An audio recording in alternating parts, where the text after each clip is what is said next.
Track 8. Sugar, we're going down. The noise from the whale faded behind them, but word had already spread to all the Roughies.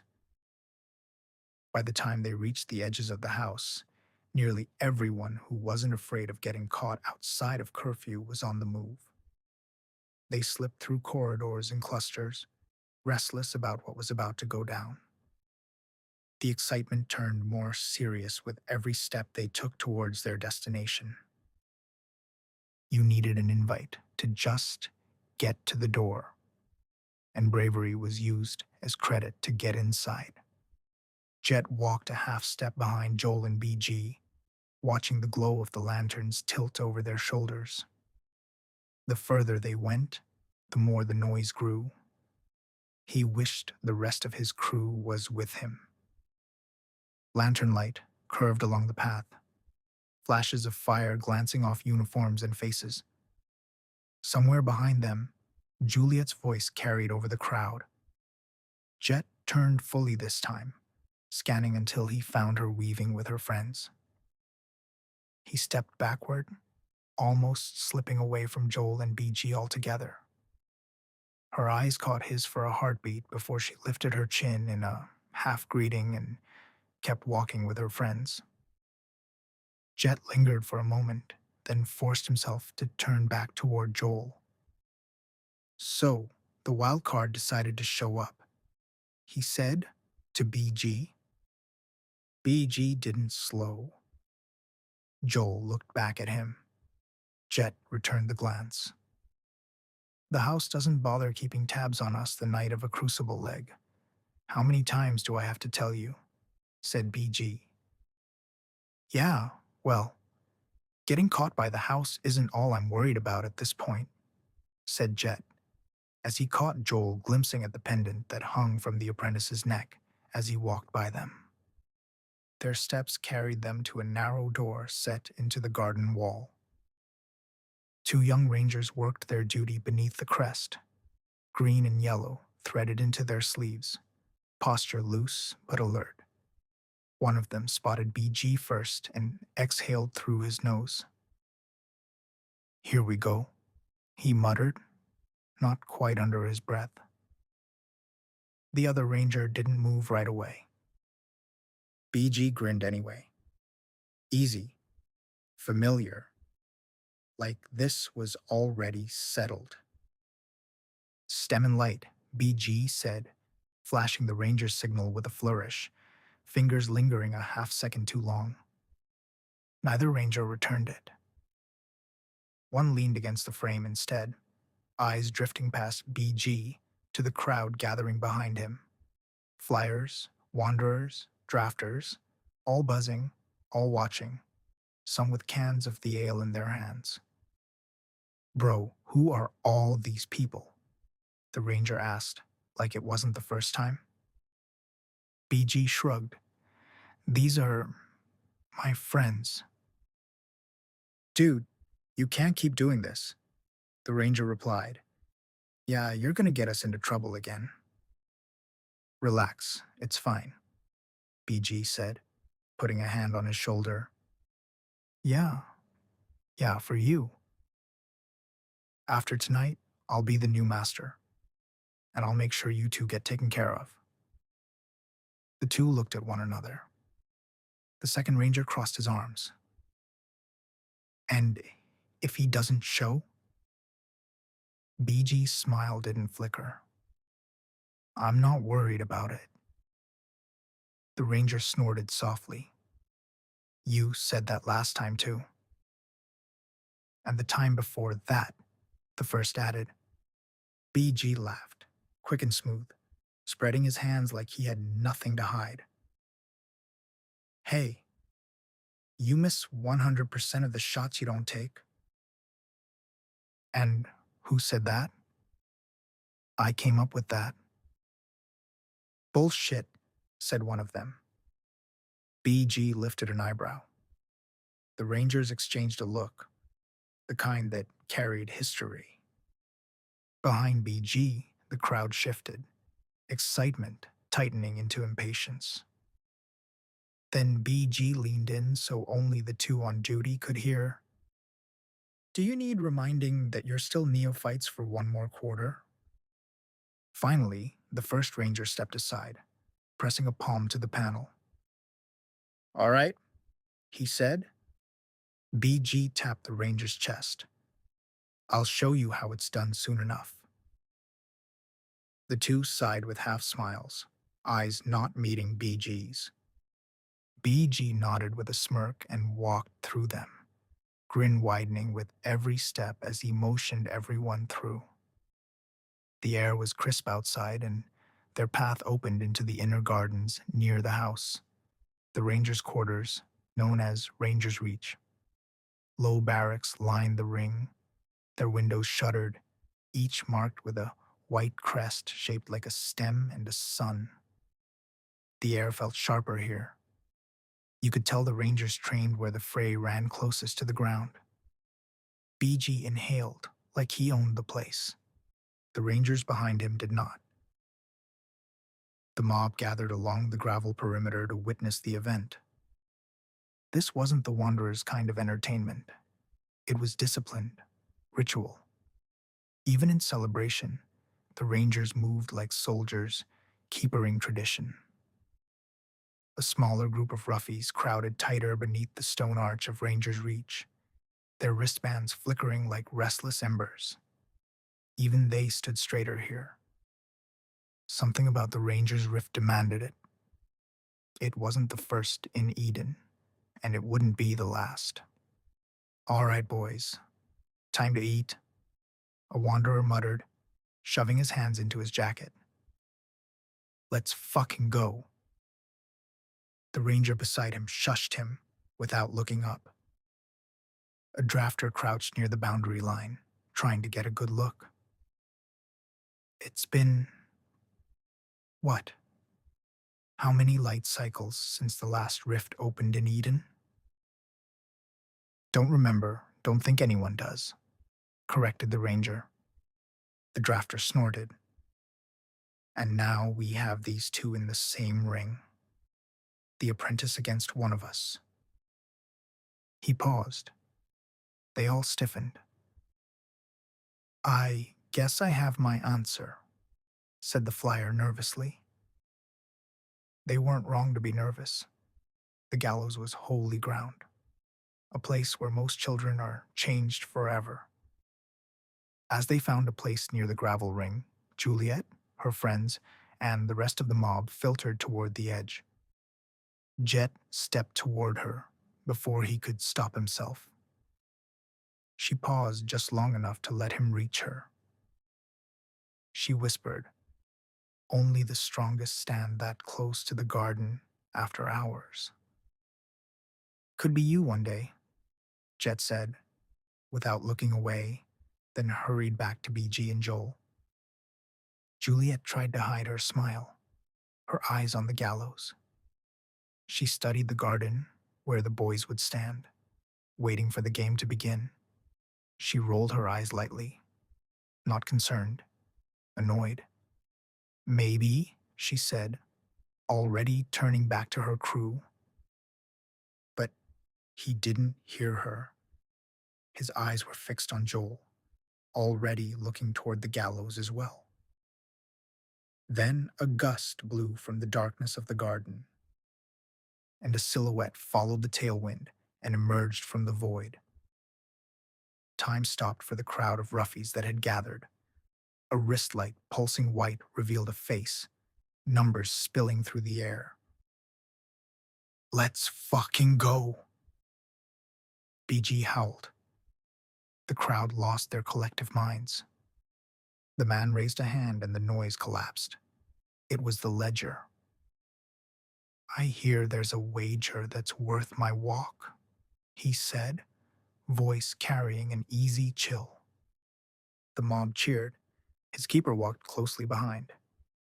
BG smiled with pride, then gloated toward a few rangers near the barracks who were waiting for another miscalculation from him. The ledger actually showed? What could that mean?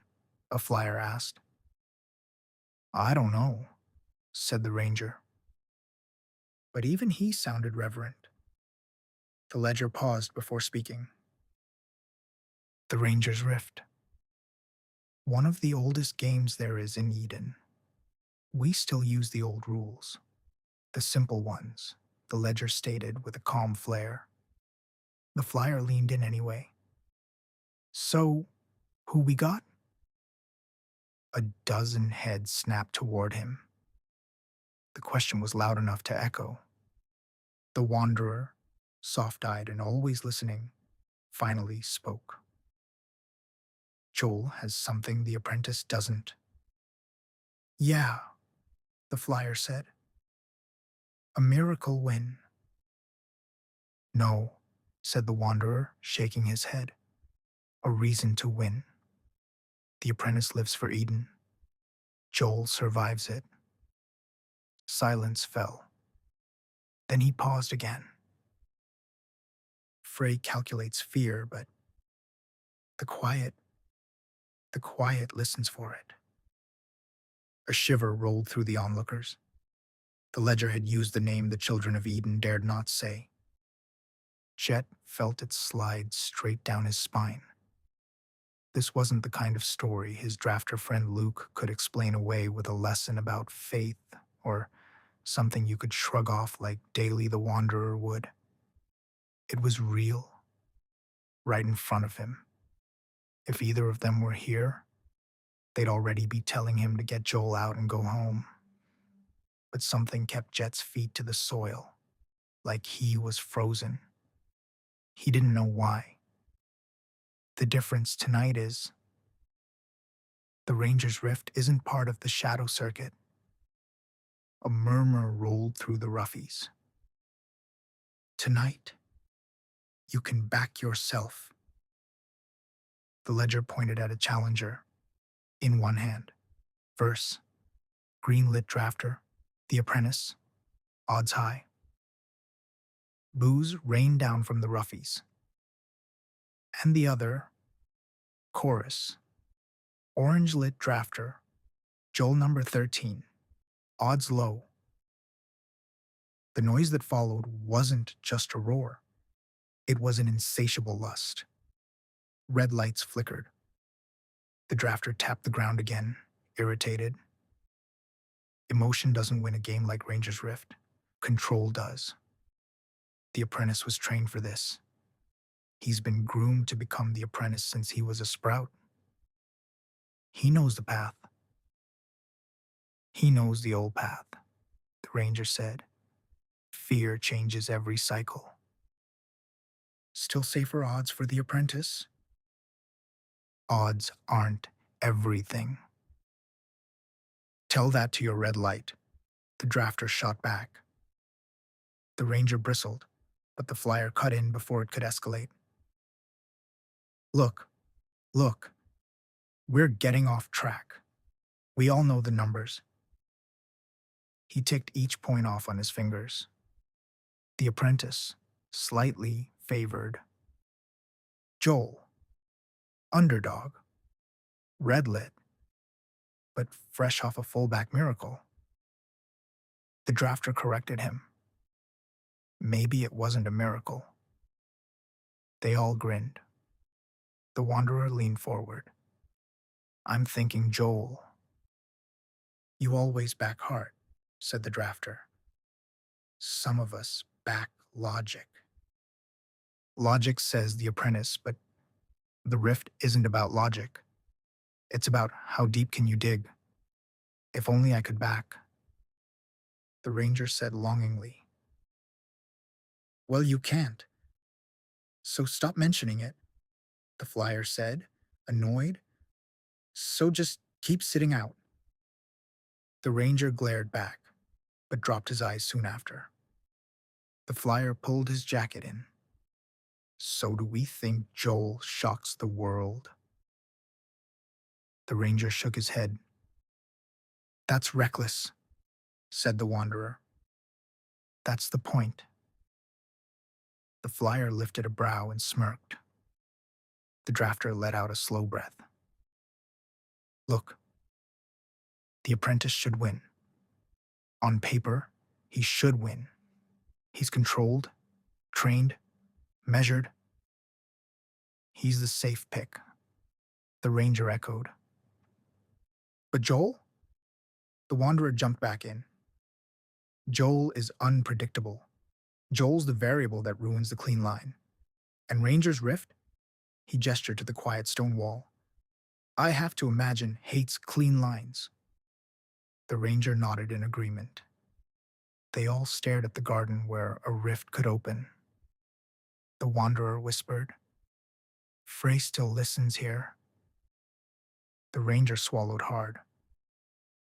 Yeah, and remembers. The flyer pulled his jacket tighter. We're out of time. What's the play? The apprentice or Joel? No one answered. Not yet. The two challengers stood toe to toe with the garden facing the gallows in front of them. The apprentice's jaw flexed. He wasn't going to walk away. The Roughies were watching, but he didn't seem concerned with the gut punch to his pride.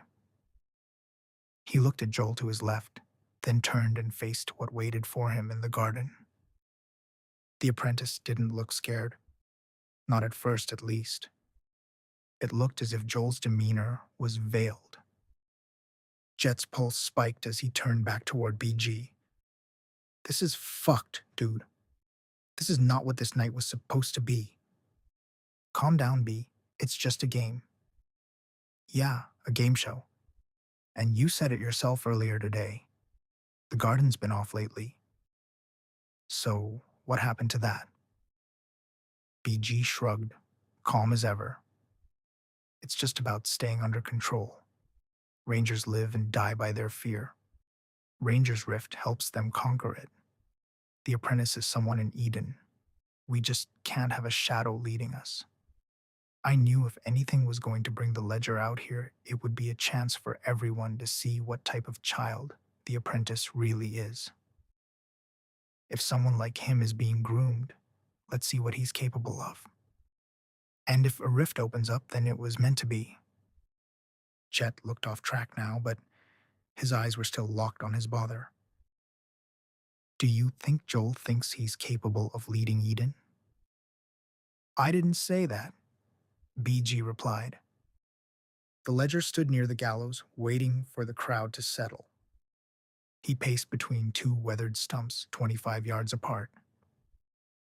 Each challenger stands on their mark, 50 breaths away from safety. First to step off forfeits their back.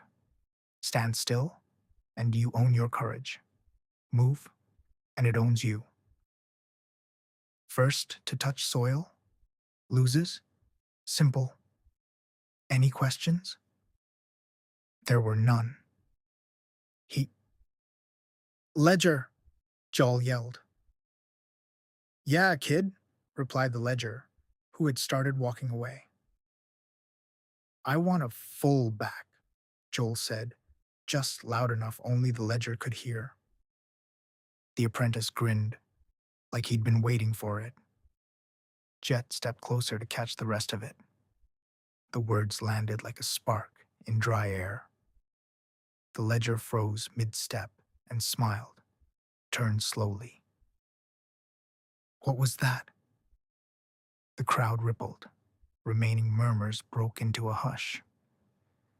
Juliet caught the apprentice's face in the flicker of light. His lips moved once. Maybe a prayer, maybe nothing. She frowned slightly, not in fear, just antsy. She saw conviction on Joel's face, like fear didn't exist. She envied both of them. One of her crew tugged at her wrist, signaling for her next move. She gave the garden one last glance. I can't watch this, she muttered to herself in frustration. Then she slipped away with all but one of her crew, disappearing back into the house. Joel stood as tall as he could. I said I want a full back.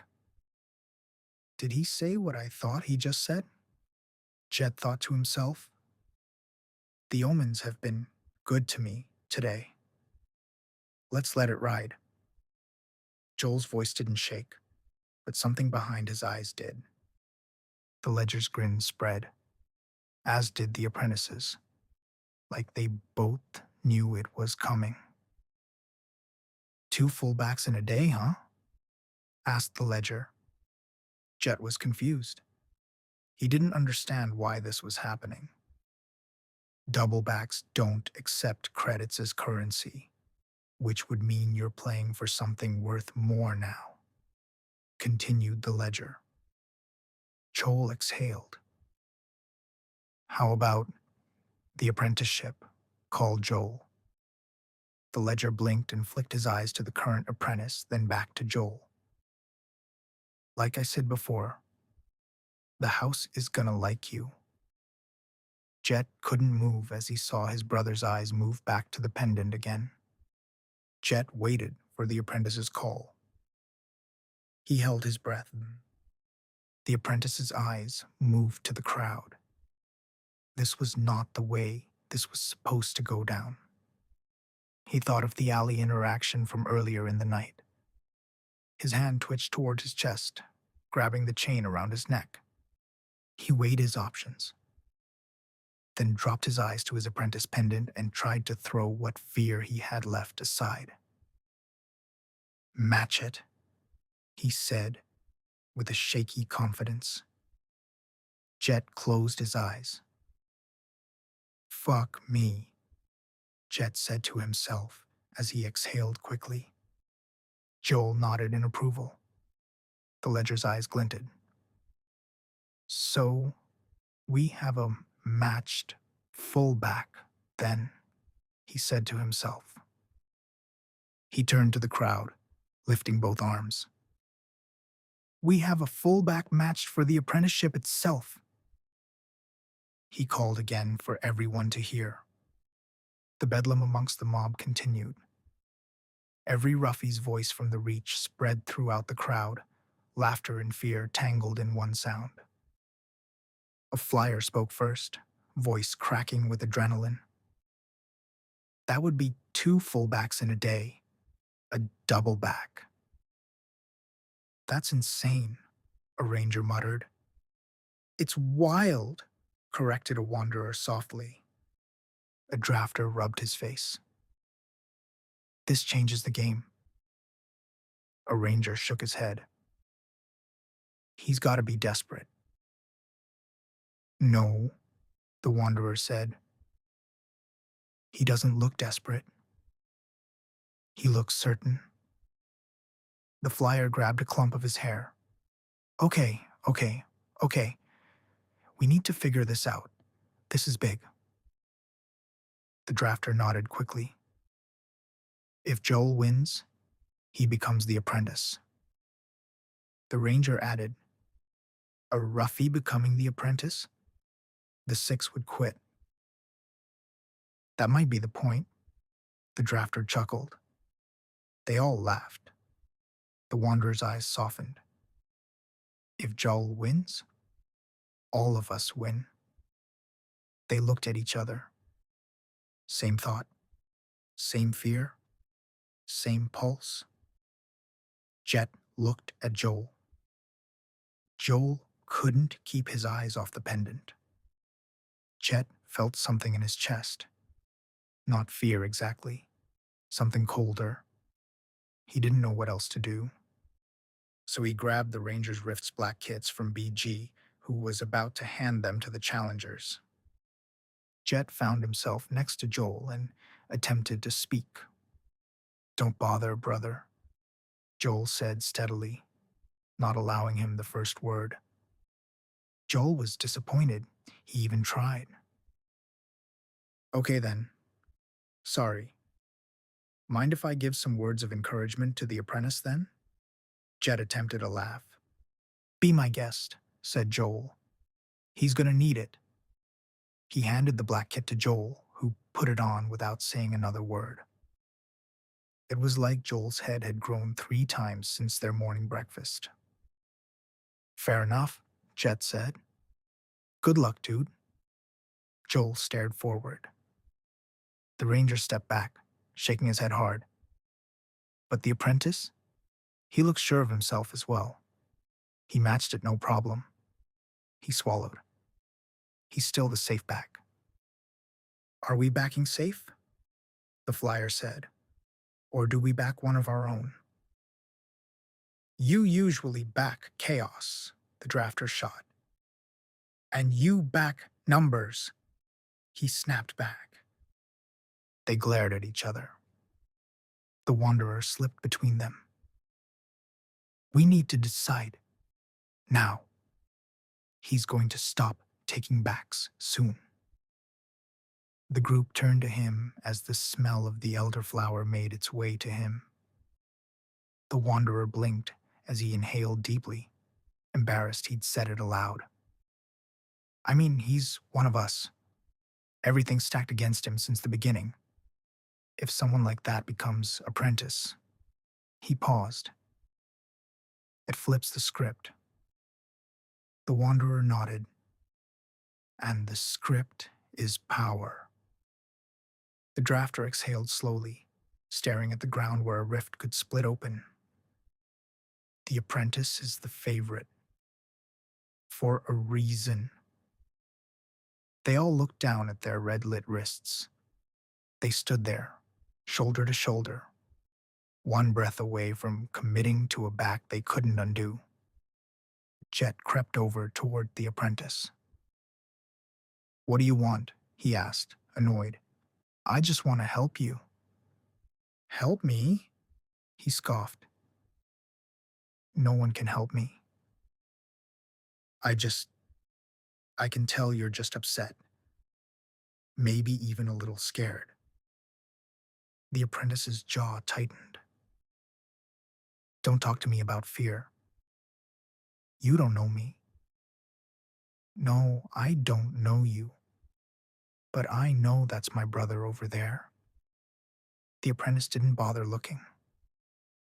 Maybe we can work something out, Jet continued cautiously.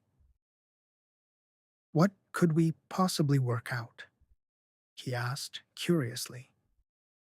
What if I can help you not have to run the Fury? You don't get it. I don't want your help. He gestured Jet away. Jet leaned in anyway, barely a breath between them, and whispered in his ear. The apprentice laughed in his face. A wild, nervous sound, the kind a boy makes when he's already decided the outcome doesn't matter. The reaction hit sideways, a laugh so loud that made the ledger glance up from his wristlight. Too busy recording backs to make anything of it. He slapped Jet's arm like it was a joke, like he'd toss the words away the second he turned around. Yeah, like that's gonna happen. Keep trying shit like that, and you'll be making the run yourself one day. He grabbed the kit out of Jet's hands. Jet walked back to his spot next to BG slowly without looking back. BG's eyes followed Jet's walk back to him. You just can't help yourself, can you fix her? BG asked with a chuckle. He's my brother, Jet said. Am I not allowed to worry for him? I never said that, replied BG. Yeah. You didn't have to, wildcard. BG smirked. I'll be more than a wildcard next quarter now. What's that mean? Asked Jet. You might as well back your brother then, BG said, quickly changing the subject. Jet blinked, then shook his head again. I don't have the credits. Of course you don't, BG barked, with a look of disappointment on his face. Well, congrats on your big win tonight. The ledger showed for you. Good stuff, BM. Jet replied back to try to make him feel better. Don't call me that out loud, BG says. Jet ignored him and turned his focus back to his brother. Joel and Apprentice walked slowly into the garden. The air went silent. They stepped up to the gallows and turned to face the crowd. He closed his eyes and waited, wishing this was all just a bad dream. BG got his last word. It's done, dude. There's nothing you can do. It's in Frey's hands now. The ledger raised the whistle to his lips, his gaze flicking between the two boys balanced on the old trunks. The breaths of 100 children hung in the chilled light. Perform well, he said softly. The night air sat still, as if the fray was on the edge of its seat as well.